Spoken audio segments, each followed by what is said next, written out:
Now let's learn the values of all the pieces. The pawn is the weakest piece on the chessboard. It's also known as the unit of value in chess. So the strengths of the other pieces are measured by the number of pawns that they're worth. The knight is worth around 3 pawns. The bishop is also worth around 3 pawns. We'll talk more about this later. The knight and the bishop are both worth around 3 pawns, but they move very, very differently. In some positions, knights are stronger. In other positions, bishops are stronger. And you'll learn about these nuances in a little bit. For now, knight 3 pawns, bishop 3 pawns. The rook is a powerful piece. It's worth 5 pawns. The queen is the most powerful piece on the chessboard. It's worth 9 pawns. The king doesn't really have a value that can be measured with pawns because the king, though not so powerful, cannot be lost. The aim of the game is to capture the enemy king. So your king has infinite value, although not all that much power. In the beginning of the game, we want to keep the king safe, protect him behind a phalanx of pawns. But later, when there is less danger lurking, we can use the king actively. With its dependable pattern of motion, the king can be a very powerful short-range warrior. It's critical to learn how to judge when the appropriate time is to activate the king. I'll develop this in the endgame section of the course. The rook is an excellent long-distance operator. We want him on open lines because he can't jump over other pieces. On an empty board, the rook controls the same number of squares whether placed in the center or the side of the board. As we'll see later, this is very unusual. Most chess pieces are much more powerful when centrally placed. In a game, castling moves the king away from the center of the board where it's more vulnerable to attack. Note how much safer the two kings are after they castle. Here, white castles queenside, and black castles kingside. It's usually a good idea to castle early in a game, both to protect the king and give the rook a chance to control the center files. Now that you know how the rook moves, let's take a look at a few checkmates. In this position, white can actually checkmate the black king in one move. Do you see it? Yep, that's it. The black king is trapped on the back rank, the white king guards the d7, e7, and f7 squares, and the white rook mates the king. This is called a back rank mate. Here's another variation of the back rank mate. White to move. Do you see it? Yep, that's it. Rook a8, once again, is checkmate. And here the white king doesn't need to help out because the pawns on f7, g7, h7 are trapping the black king. Notice how our own pieces can hurt us. This is once again called a back rank mate. In this position, there are a lot of pieces on the board, but if we're familiar with the back rank mate, we should be able to spot it here. Black to move. What do you see?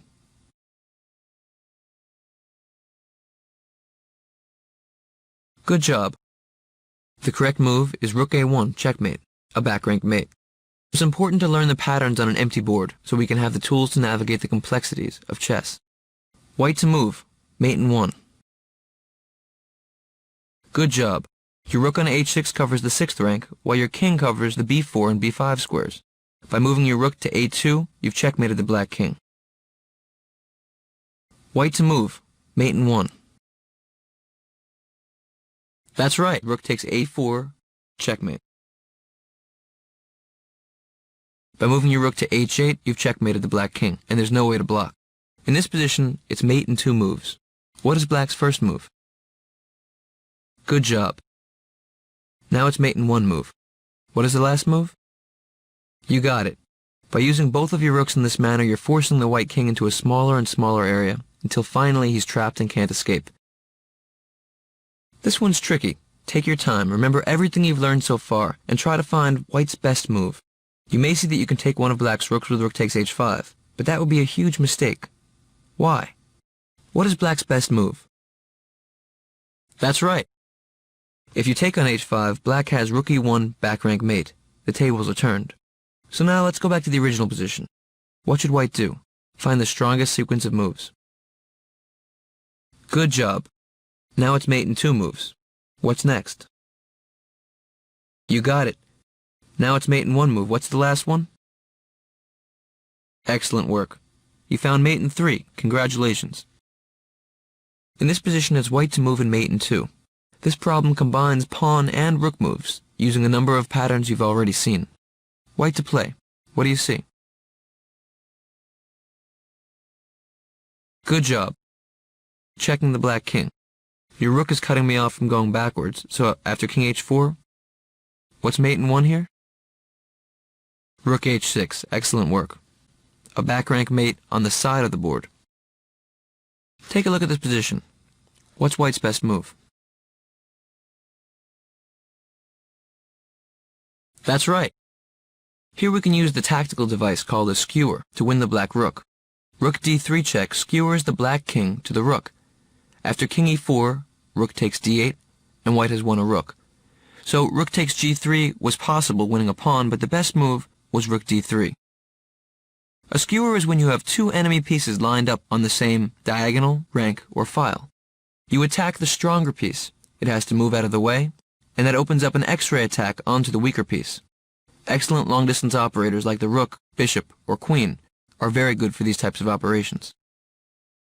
Like every other piece except for the pawn, the bishop captures the way it moves. It cannot jump over other pieces. And if a bishop is blocked in by its own pawns, it's considered a bad bishop. You always want to maximize the mobility of your chess pieces. Here, the white bishop is blocked in by its own pawns and can't do anything active. The black bishop, on the other hand, is free to roam and can attack the white pawns on dark squares. In this position, black is winning because he has the better bishop. Now let's take a moment to talk about quality in chess. We say that each piece has a numerical value. Bishops are worth 3 pawns, rooks are worth 5 pawns. But in fact, the values of pieces fluctuate with the board position, and it's important to learn about the principles which determine what makes a given kind of piece more or less powerful. It turns out, for instance, that bishops are much better in open games than in closed games. An open game, by the way, is when the central pawn structure is not blocked. In this position, the pawns are wide open, so the bishop can cut through the whole position. Here, on the other hand, the bishops are locked in by the pawns. Knights, on the other hand, while they're also worth roughly 3 pawns, are better in closed games. We'll learn about the knights soon, but for now just remember that knights are the only piece that can jump over other pieces. So in a closed game, a knight can leap into attack, while other pieces are locked in. So if you have a bishop against a knight, you want to open up the game. With knowledge of these principles, as they'll be taught in this course, you'll be able to make long-term strategic decisions, even in your first weeks of play. Just to show you the power of centralization in chess, and also to show you the power of the bishop, take a look at this position. Here white's 2 bishops, on d5 and e5, cover all of these squares. But of course notice that the white bishop alone only covers these, and the black bishop covers the rest. So the power of 2 bishops is very important to understand. In chess, we refer to one side or another as having 2 bishops. So while a bishop is worth 3 pawns and a knight is worth 3 pawns, usually 2 bishops together are better than a bishop and a knight, because they complete each other. Here white has 2 bishops for a rook. What is white's best move? I'm sure you see that the black rook is attacking the h2 bishop. Bishop f4, very good. King b1. What's the next move? Bishop e4 check, excellent work, driving the king all the way to the corner of the board. King a1. What's mate in 1 here? Excellent work. Bishop e5 checkmate. A critical pattern, similar to the way you used 2 rooks earlier to trap a king. Here you've used your 2 bishops in the same manner. In this position, look for all your moves. White to play. What do you see? Remember, bishops can cover a lot of distance. Do you see mate in 1? Rook h8 mate. Great work. The rook is supported by the bishop on the opposite corner of the board. Here it's white's move, but be careful to find the best move. What do you see?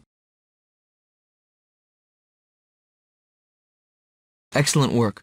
Rook b6 mate combines the rook and the bishop to win the game. Sometimes when we're closest to victory, we release the tension of the game and throw everything away. Notice how terrible a mistake rook takes f5 would have been. Here black is stalemated. There are no legal moves. Once again in this position, you want to find the best move. White to play. Good job. Force the black king to move out of danger and win a rook for free. What is white's best move? This one is tricky and it introduces a new idea, a tactic called the fork. Good job. Bishop takes c5 check wins a pawn and a rook because it forks the king and the rook. A fork, of course, is like a fork in the road. We'll discuss this tactical idea later on, but it's when one piece attacks 2 enemy pieces at once. Bishop takes c5 check is very strong. Don't worry if you had trouble with this one. This was the first time forks were discussed, and you'll be learning more about these in the upcoming exercises. I just wanted to show you the idea. Now for the queen. She's the most powerful piece on the chessboard. Here, find mate in 1. Way to go! Queen b2 is checkmate. Here, white has mate in 1. Do you see it? Good job. Queen d6 is checkmate. The white pawn on c5 guards the d6 square, and the black king has nowhere to go. What is white's best move? Good job. Queen d5 check wins the rook with a fork. In this position, white has mate in 1. Do you see it? This is a little tricky. Take a moment.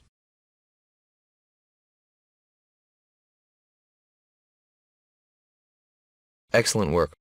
The only way to checkmate is to promote your pawn. a8, queen. Checkmate. Here white has mate in 1 again, but this one's very tricky. Take your time. Good work. The right move is king g6 checkmate, a discovered attack. A discovered attack is when you can move one piece, opening up the attack of another piece.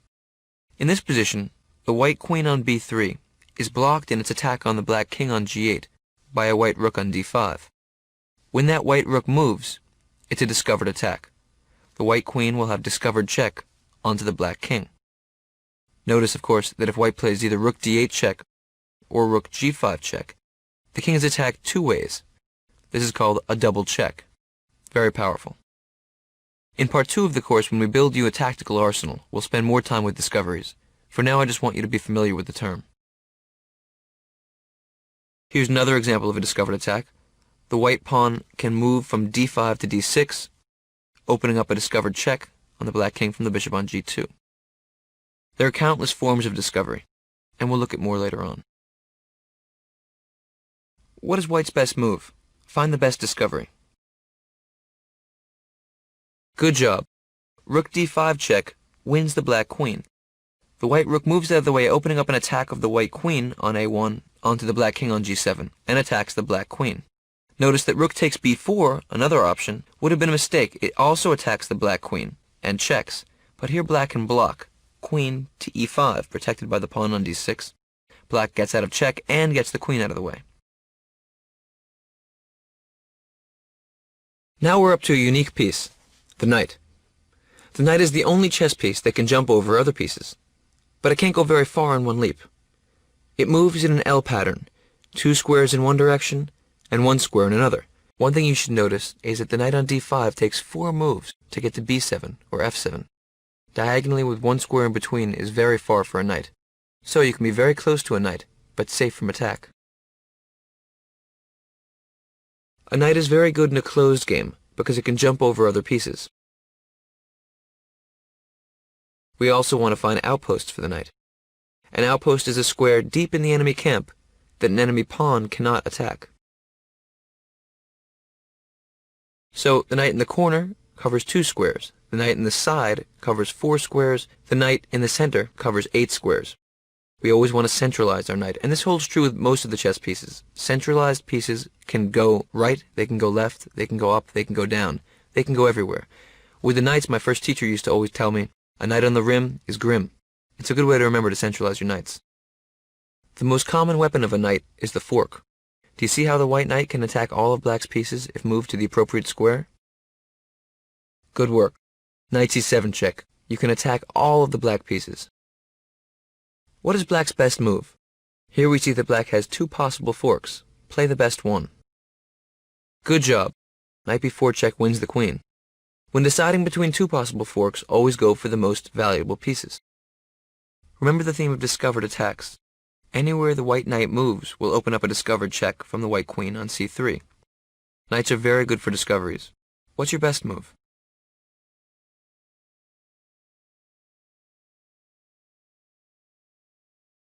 Good job. The key idea is to move the knight to a square that sets up a support mate. After knight h5 check, the black king has to move, either to g8 or h7. In either case, there's mate in 1 for white. Do you see it? Now mate in 1. Queen g7 checkmate. The knight on h5 guards the g7 square, and the queen finishes the game. So here you see queen and knight coordinating together. As a general rule, queen and knight is usually a little stronger than queen and bishop, because the bishop and queen are a little bit redundant, while the queen combines with the unique powers of the knight to be a devastating attacking force. Congratulations! You finished the lessons of Part 1.